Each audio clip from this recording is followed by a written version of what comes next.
بسم الله الرحمن الرحيم اقرأ باسم ربك الذي خلق خلق الإنسان من علق اقرأ وربك الأكرم الذي علم بالقلم علم الإنسان ما لم يعلم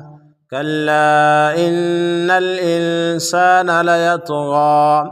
أن رآه استغنى إن إلى ربك الرجعى أرأيت الذي ينهى عبدا إذا صلى أرأيت إن كان على الهدى أو أمر بالتقوى أرأيت إن كذب وتولى ألم يعلم بأن الله يرى كلا لئن لم ينته لنسفعا